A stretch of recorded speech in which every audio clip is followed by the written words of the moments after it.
Hi, Abby. Pleasure to have you here. We're going to do a quick case for me to evaluate how do you think through this problem. So our client is Home Depot, and they're contemplating the acquisition of SRS Distribution. This is a leading specialty trade distributor for $16 billion. SRS serves professional roofers, landscapers, and pool contractors and operate over 760 locations across 47 states under various local brands. The Home Depot believes this acquisition could expand its market reach and capabilities in servicing the professional customer segment. And they asked you to evaluate if this acquisition will be beneficial to Home Depot and also if that would justify the $16 billion investment. Great. Thank you. I just want to make sure I understood everything correctly here. So our client is Home Depot. They're contemplating the acquisition of SRS Distribution for $16 billion. SRS serves professional contractors essentially across roofing, landscapers, pool, and markets, and it operates across 47 states and 760 locations. And they have various brands. And Home Depot believes this acquisition will help them expand their market reach and capabilities into kind of the more professional, it sounds like B2B segment. And they've hired us to understand whether or not the acquisition will be beneficial to Home Depot and if the valuation of 16 billion makes sense. Did I understand everything correctly there? That's perfect. Great. Well, before we get started, I just have two quick kind of clarifying questions. One is, does the client have an overall objective in mind with this project, whether it be to analyze certain aspects of the company, to double click into certain aspects of the valuation, et cetera? Just trying to understand if they have a specific objective in mind for us when considering this acquisition for them. Yes, so Home Depot wants to expand its market and offer more service to professional customers. Historically, half of the Home Depot sales have been to professional service segment, while half go to consumers. The professional supply market is large and it's growing fast, but the consumer market has been decelerated in the recent years. By acquiring SRS, they aim to tap into the roofing, landscape, and pool contracting markets, and also adding a $50 billion to their total market reach. Okay, got it. Makes sense. So really understanding this professional segment is probably what they want us to do. And then, just very high level, wondering if you have, quick flash, high level financials on the target, revenue, EBITDA, et cetera. Yes, so SRS has a revenue of about $10 billion and an EBITDA of $1.1 billion, and they have been growing at a rate of 19% annually since 2020. By contrast, Home Depot is doing $150 billion per year in sales with an EBITDA of $27 billion, and they have been growing around 5 to 10% in the last years. Okay, got it. Super helpful. Before we dive into this, is it okay if I just take a few moments to gather my thoughts? Yes, take your time. Perfect. Okay, so in order to kind of understand this problem and work through the question of whether or not Home Depot should acquire SRS, there's sort of three buckets of items I'd like to look through. One would be understanding SRS / the target in more detail. Two would be understanding this professional contractor market in more detail. And then three would be looking into some of the deal dynamics, including valuation, which is one of the key questions for the client. So within bucket one, understanding SRS / the target, there's sort of three things I'd want to look into. A would be reviewing the financials of SRS, specifically, for example, this revenue growth of 19%. Is that consistent every year, or is it very lumpy? Like we're coming off one large spike that's driving all of this, because that would inform our valuation. Is it truly a 19% grower, or did they just have one great year, for example? B would want to understand, their offering in more detail. It sounds like they have a variety of brands, so would want to look kind of by brand, what each of these brands do, what do they focus on, and just get a sense of what the company actually does in more detail and how that also maybe compares to Home Depot's offerings today. And then C would want to understand their operational footprint. So where are their facilities? What's their distribution network look like? How many people do they have, et cetera. And this will give a sense of if their operations are dramatically different than Home Depot, would maybe want to understand why. And maybe they're doing something unique that's just different than us, for example, and we would have to build that out with Home Depot in order to replicate, et cetera. So I think just understanding the operational footprint and capabilities that they have would be important as well. Within bucket 2, understanding the professional contractor market, I think kind of a few things I'd want to look at. A would be just market size and growth. How big is this market? It sounds like it's seeing more growth than the consumer end, but would love to get data to sort of back that up and confirm. B would want to look at sort of growth drivers and macro trends that are driving this growth. So maybe it's, people are remodeling homes more. Maybe it's there's a big apartment housing boom or a housing boom in certain regions that SRS sells in. So just understand what's driving this market growth for the market overall, but then is there any growth factors that are more attributable to SRS as well? And then C would want to look at kind of competitors in this market, the competitive position of SRS relative to them. So understanding how many different players compete for these professional contractors business, and then SRS, how are they viewed relative to those players? Are they a big market share, low market share? Are they viewed highly, negatively? Are they a premium price? Are they a discount price? Like, what is their reputation in the market? So that's kind of some things I would want to look at in the market bucket. And then the third bucket, sort of deal dynamics. I think 2 things I want to consider is A, valuation, which I highlighted earlier, just understanding if this 16 billion valuation makes sense. If they have about a 1.1 billion of sales, it sounds like that's about a 15 times purchase price. So how does that compare to other businesses in this segment? And then also understanding kind of synergy potential between the two, so that, for example, going back to if we understand the operational footprint of SRS, is there any, for example, ability to consolidate, facilities, et cetera, consolidate people, and that might make this valuation multiple look better too, and make it look like a better deal. So just understanding the valuation, but also understanding kind of deal merit and risk. So merits could be expanding into this professional segment. It sounds like it also could be adding growth. They're growing 19% versus Home Depot's maybe more single digits. Risks would be things like understanding integration complexity. Maybe there's some sale cannibalization risk. There might be some dilutive margins. Just looking, I think Home Depot is closer to 20%, and this business is closer to 10. So what does that mean? And so I think just understanding the deal merit and risks kind of more explicitly after we go through our company and market research would be important to do. But in terms of next steps, I think we have a little bit of information on the target already. So in terms of prioritization, thinking it maybe makes sense to actually start with the market bucket and look into, the market size, growth, et cetera. And so wondering if you have any data on that to sort of kick us off here. Yes. So regarding the market, while our finance team have been evaluating this deal at the national level, the Home Depot operations team is concerned about a possible cannibalization, as you previously mentioned, as a potential risk of this deal. To help explore this, the team is zooming in one of the regions, which is Ohio, which has a population of about 50,000 people. In terms of that, could you help me to estimate the total market for professional contractor building supplies in this region? Yeah, just give me a few seconds to think through how we could do this, and then I'll come back if that works.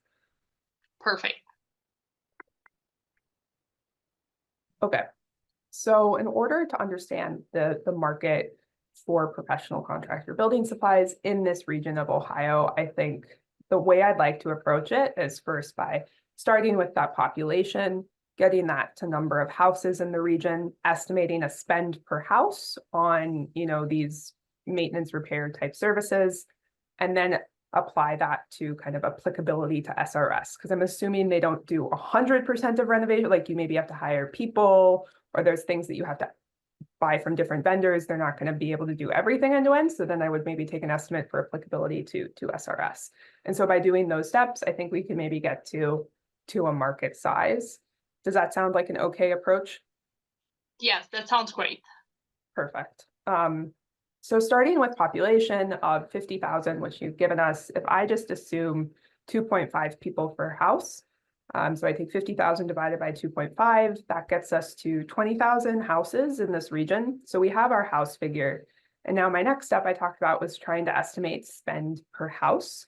And the way I'm thinking about this, just from my own experience living in a home, is you kind of have annual maintenance, you have kind of major repairs, something breaks like your HVAC, you have to fix it, and then you have full-blown renovations. So maybe you finish a basement, you redo your office, et cetera.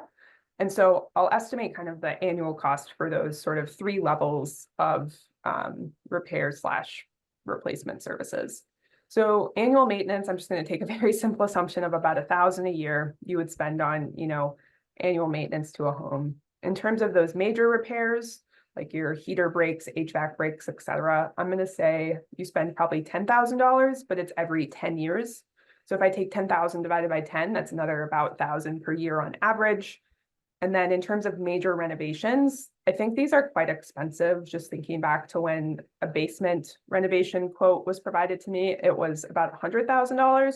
So I'm just going to assume $100,000 every 20 years. And so that would be 100,000 divided by 20 is about 5,000 per year. So if I were to then calculate kind of spend per house per year, I would just add those 3 numbers together. So it's 1,000 plus 1,000 plus 5,000 gets us to 7,000 per year in spend per house. So then what I have to do is I have to take kind of the number of houses times that 7,000 and multiply it by the applicability to SRS. So 20,000 homes multiplied by 7,000 per house, pretty simple, $140 million total market per year. But what's applicable to SRS, I'm going to assume like 50 to 75% is, because you have to buy the materials, but I think the big other bucket there is going to be labor. You have to pay for the laborers as well that do this work. And so I'm just going to say then 50% of 140 would be 70, 75% of 140 is about 100. So my estimate of the market size is somewhere between 70 and 100 million per annum in this Ohio region. So the same region in Ohio is home to 3 SRS stores, doing a total of 30 million per year in revenue. In addition, one Home Depot serves the region and does 20 million in annual sales to professional contractors. Other vendors in the region do around 50 million in business total. The operations teams wants to use this region to understand the risk of potential revenue cannibalization after the acquisition. How would you help the team to understand and address this cannibalization risk? Yeah, is it okay if I just take a few seconds to gather my thoughts? Yes, take your time. Okay.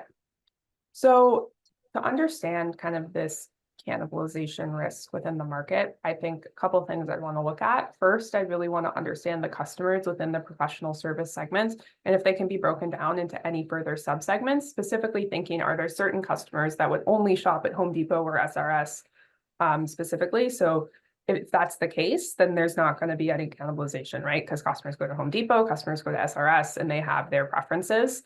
And so understanding, the subsegments of the customers, I think would be very important. The other thing that I want to consider is, so it looks like there are some other players that make up about 50 million of the market or 50% of the market share, if we assume all the numbers you provided are the total market in this region.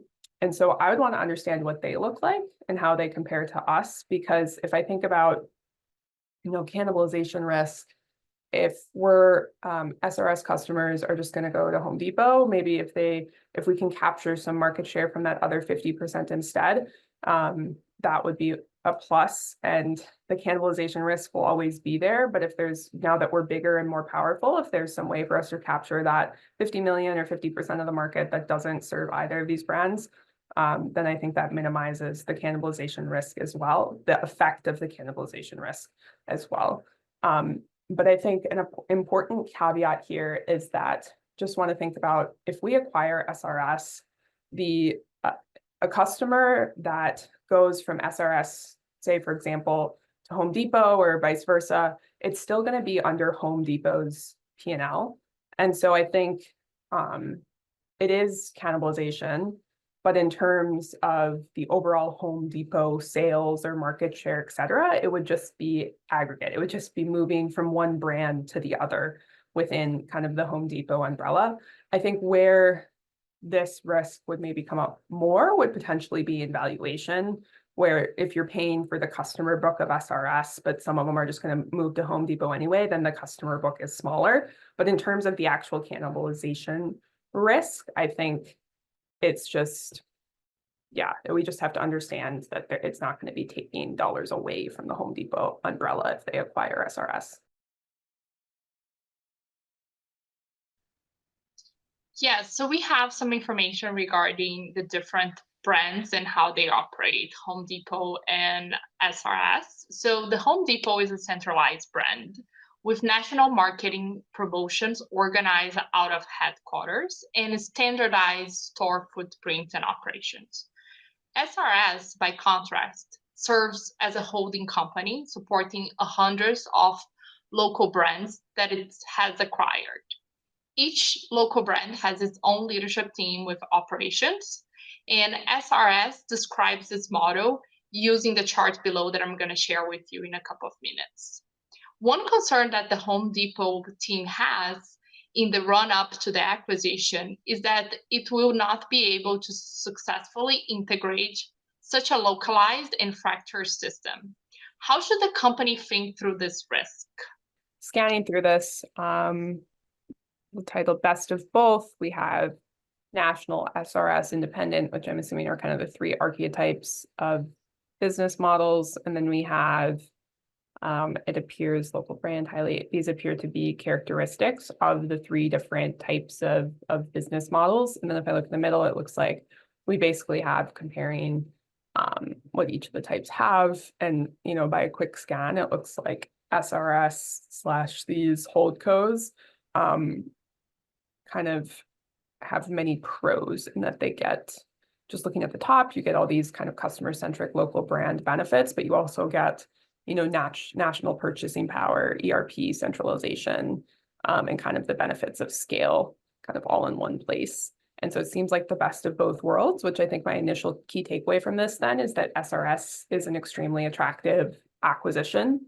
But I want to get back to kind of your key question at hand, which is understanding the integration risks. And so if I were to think about, you know, understanding what the integration risks may be, I think I would want to understand, you know, different components of the SRS business. So if I think about one component would be their brands and just like the number of products that they have, some potential risks there could be, you know, more brands might be more complex to kind of integrate into our purchasing, to plan the centralized purchasing around. For example, then I'd also want to think about their operational footprint. So what does their facility footprint look like today? Because potential risks could just be if they have these huge complex facilities or complex leases, et cetera, it might just be hard for us to take those under our umbrella. The third would be understanding people, like who are the leadership, and how do the overall employees feel about working for Home Depot? And then looking at tech, like what does the ERP system look like? It seems like from this screen, National and SRS both have kind of scalable central ERPs. And I'm assuming, you know, centralized supply chain software given the national platform for purchasing power, but that would be another thing to consider. So then if I think through those sort of 4 buckets of brand, footprint, people, tech, I'd want to kind of look at the individual risks within those and understand how I view the SRS risk. So if I think of brand risk, many brands overall, I think there are risks with that, as I mentioned, that you'd have to, you know, purchase more things. But I think Home Depot is capable of that based on this chart. They both have national purchasing power. So I think the brand risk here is actually pretty low. And then the second risk I talked about, or the second bucket I talked about, footprint. So what's their facility footprint look like? Can they actually consolidate these and bring these under the Home Depot umbrella? I would say that this is maybe medium risk, just going back to SRS had 760 locations, which is quite a lot in 47 states. So it's going to be complex, but I think Home Depot also already has quite a lot of locations. And so they're probably used to managing many locations already. And so I think that's maybe, it'll be complex, but something that Home Depot can handle. So I'm going to say medium risk. And then from a people risk, I think the main thing here to understand is like, is leadership on board with working for the Home Depot umbrella or working for Home Depot instead of for these more local businesses that maybe have a more customer-centric model. And that I don't think getting a lot from the chart, other than that maybe SRSs have broad-based employee ownership. And so if that would be taken away, and now they're owned by this corporate company and they don't have employee ownership anymore, are they going to be less motivated to work and they're not going to want to do anything? So I think the people risk here is probably going to be quite high. And then the last bucket I talked about was tech risk. Tech risk being, ERP consolidation, et cetera. And I think given that they're both sort of national platforms, I think that this is maybe a lower risk. But that's just, I don't know the details. More work would have to be done to understand their tech facilities. So I think if I take a step back after looking through these buckets, I think the biggest risk is going to be people. And so if I think about kind of mitigations to that risk, it would be potentially letting the people continue to operate kind of on their own under the SRS umbrella and not change too much right out of the gate. Would probably be a very good mitigation strategy here. And also thinking about how we can compensate them from an equity standpoint if we're taking away the employee ownership of the former SRS business. So maybe they get options in Home Depot, et cetera, to replace that. So we don't make them frustrated with the new ownership. But those are kind of some of the risks I would think about. And so in terms of next steps, would maybe want to understand more about the company's people, how many employees they have, what that looks like. And so if you have data on that, that would be great. But if you don't, no worries. We don't have any information on that, but in the last minute of the negotiations, SRS leadership is asking for a moment to reconsider our offer.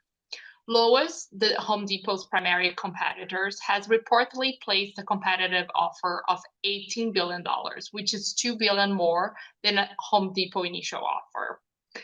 The Home Depot team is frustrated because the $16 billion offer was already a slight premium when you look to the comps of SRS EBITDA and revenue. How you would help our clients team to evaluate this increase in sales price and if that would worth them to consider? Yeah. Okay. So Lowe's is offering 18 billion versus our 16, which if they're doing about $1 billion of EBITDA, it's about 2 turns more, which feels like a lot to add on in kind of the last minute. And so my main questions are sort of twofold. One would be, does this valuation make sense from a post-synergy multiple? It sounds like it doesn't on a standalone multiple basis, just given, it's a premium to the comps. But if Home Depot can realize some synergies, maybe with facility consolidations, people consolidations, et cetera, to get the multiple down, just those cost savings, you basically add that to the EBITDA is how I would think about that. And so that would make your multiple look lower over time if you pay up for it. And then the other thing I would want to consider is sort of a competitive threat to Home Depot if Lowe's is able to buy this business. So it's not just a matter of, okay, we lose out on the business. It's does Lowe's get bigger purchasing power, gain bigger brand presence, and then that has a negative effect on our growth as well. And so you'd have to consider that negative growth or negative earnings impact of having this now much larger competitor we compete against into whether or not this deal still makes sense, right? So those two things can kind of give us reason to pay up to this 18 billion or more to outbid Lowe's. And so in terms of understanding if that would make sense, I think I'd probably want to do some financial modeling comparing different scenarios. One would be there's no acquisition, neither Lowe's or Home Depot buys it, just kind of as is, so we get an idea of the baseline. 2 would be a scenario where we buy it at 18 times, given, Lowe's has made this bid. I think the 16 times or 16 billion price is out the window. And so what if we were to pay this $18 billion price or 18 times EBITDA about, what do what does that scenario look like? And then a third scenario would be, if Lowe's buys it and we don't. So if you model those scenarios, kind of looking at our revenue, EBITDA, and market cap over time, you can basically compare what they look like in 5 to 10 years and think about, okay, if in the scenario where we buy it at 18 billion, we're just in a much better position in 5 to 10 years, so it still makes sense, then I think we would go ahead with the acquisition. But if it looks at 18 billion, we don't look as favorable in 5 to 10 years because we've had to spend all this cash up front, then maybe we don't. And so I think by modeling those scenarios and comparing them, you can get a sense of if this valuation would make sense for us. And so in terms of next steps, we maybe want to understand some additional detail on the financials of SRS and maybe the synergy potential. So just if you have data on that, that I think could be a great next step to go to. We don't have data on that. Our client is coming, schedule a meeting with us, and it's coming to understand what is our final recommendation in terms of the SRS purchase. Could you wrap up and do a final recommendation for our client? Yeah, just give me a few seconds to gather my thoughts and look back at what we talked about today. Okay, so my recommendation is that Home Depot should acquire SRS for the 18 billion plus multiples so they can outbid Lowe's and win the business. Reasons for this is the deal is very attractive. The target is attractive from a growth standpoint. They're growing 19%. It would allow Home Depot to expand into this grow their market in this professional contractor space, which is growing faster than consumers. So expanding into this more attractive market is great for Home Depot. And then also it would be a competitive defense play because by buying it, we're preventing Lowe's from buying it, which prevents a competitor from getting bigger and potentially stronger than us. And so there's many reasons why this deal makes sense. And so think that Home Depot should definitely acquire SRS Distribution just from our quick blink of looking at this today. I think in terms of next steps, I think we have a good understanding of the merits here and that the deal makes a lot of sense, but I think understanding the risks in more detail, such as integration, getting deeper into the cannibalization risk, understanding as well just the people risk that we talked about in more detail, what does their people footprint look like, et cetera. Just understanding those risks in more detail, I think would be the logical next step here to see if there are any deal killers in the risks. And I think that would be something we would be happy to help Home Depot with in kind of an additional project phase of work here. But in conclusion, I think Home Depot should buy SRS. That's great. Thank you so much, Abby, for the case and for the final recommendation. Hey everyone, it's Kenton Koveski here, the founder of Rocketblocks. Thank you so much for watching this mock interview video. I hope you found it informative and helpful as you are getting ready to prepare for your own interviews and hopefully landing that job offer you are excited about. We have a ton of great content on the Rocketblocks channel coming out on a weekly basis, mock interviews, mini lessons, and chats with our Rocketblocks experts. So if you haven't subscribed yet already, please do so. There is a big red button below. And if you hit that, you'll get all of our content as soon as it comes out. Thanks for watching and have a great day.